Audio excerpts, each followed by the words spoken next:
Okay, so I cleaned up a bit after dinner now, and this is again the avocado seed. I've cleaned off 90% of the outside flesh. You could see it's got the seam that runs up. This is not from my knife. This is actually a seam. I actually think it's got something growing in there already. But the bottom, the butt, is where the root comes out of. The nub. And the little pointy nub piece, okay, that's the part that's in the top of the fruit, like where the stem comes down and it makes the fruit. This, oh, I guess you didn't see that. Okay, so you're not seeing my hand up here. Okay, so from the top is where the stem comes and makes the fruit, and then it comes down like this. So this is the top, this is the bottom. Okay, think of it as dropping on the ground like that. And this is the part you want to put into the water. Now, I can propagate this in different ways. I could either put this right into soil or put it into the water. I've had mixed results with both ways of propagating the small little avocados. But I'm going to use a technique that's supposed to be special for avocados, which is where you take 3, I think I might do 4, because this is actually very heavy. So I'm going to put 4 toothpicks in the seed. Now you're not going to go too far in. You're just going to go to maybe where it starts to turn into this flat part of the toothpick. And don't put them in the cracks. Don't put them in the cracks. Don't put them down in the bottom. It needs to get down into the water. So you're going to cock these sideways so that... Not that. Yeah, pretty much that much. Because it's got to get past this lip of the jar. You need a large enough jar or vase or something so that when it's growing its root... That's a heavy seed. I don't know if you're going to be able to cock them that much. Yeah, I know. It'll. That's what I'm saying. I'm going to do 4 instead of just 3. So put them in at an angle, maybe 15 degrees. Put them in so they're going to be safe. You're not really hurting it any. Wow, that's a little hard. Let's go down a little like that. You don't really want to go too far in. You really only maybe, that's 1/4 of an inch. Centimeter maybe is, the non-American way of doing it.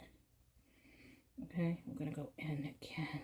And yes, the flesh actually is kind of tough when you get in there past the 1/4 inch. Don't put it that close to the... Mom. What? You're putting it too close to the friggin... No, that's far enough away. You're not supposed to be that close to the cracks. Well, usually you have 3, not 4. But again, like you said, this is a heavy seed. And we want to make sure it doesn't fall down in. We want it to stay safe on the rim. But we need a big jar for the roots for this one. Small jar or cup is not going to take it. So you're going to put it down and in. Ta-da! That's actually a little bit too much water. See how it's up there? It's going to go down quite a bit in the next couple of hours. But you want the water to be hanging out halfway up the seed. So you'll see that's actually a good location for the seed to be in the jar. It's just the water in the jar is a little too high up. So I'm going to take it and dump a little bit of water. Let's see if we got that. Nope. Usually I do this the other way. I put the seed in, and then I start putting water in until it gets to the point where I like it. So yeah, the water is halfway up. That's a good spot right here about the rim. And now you're going to put this in a window, but this being upstate New York, and that window being about 40 degrees, and this needs to be hot. So we're going to keep it further back from the window. While it needs sun at this point, the sun is not that critical. Until there's photosynthesizing green on it.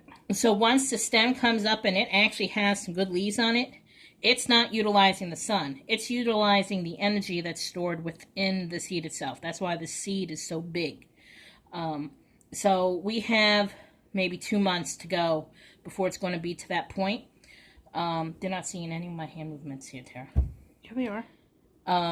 So we have about 2 months before this is going to get to the point where it needs to be in a window. By then, spring will have sprung, and we may have warmer weather by the window. On the inside of the window, I've got ice caking around the edges. So everything that can survive at maybe a 50 to 70 degree temperature is near the window.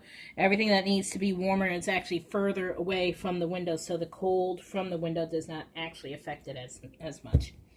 So we're going to put this over on our table, and we'll check back in a week, or we'll just take some pictures every day to show what's going on, sort of like a time lapse, and we'll put them together, and we'll let you know how Giganticado.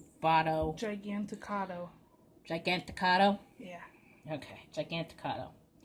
And the other one will be named King Cado. Like King Kong. Yeah. So okay. Godzilla in honor of King Kong versus Godzilla that I'm waiting for. Giganticado I did after Gigantomachia. Yeah, so I don't think Giganticado works. I think we got to come up with a Godzilla. No, so, this one is mine. It's going to be Godcado? No, this is Giganticado. No, it's Giganticado. Okay, Giganticado. We'll keep you updated on Giganticado. We're going to have to write that down because I'm going to forget that. I'm not. Giganticado and King Cado will be forthcoming. We will show you pictures when we do him.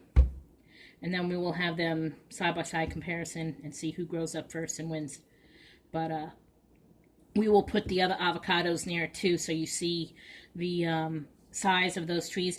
Ours are now a year old, over a year old. And there's still right these there. Only things. Yeah. Yours over in that pot in the corner are newer ones. They're like half a year. 6 months maybe, but they're still only like this with only like 3 or 4 leaves on top.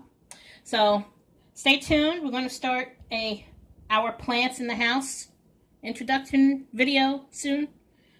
Keep an eye out for that one. All right. Have a good day.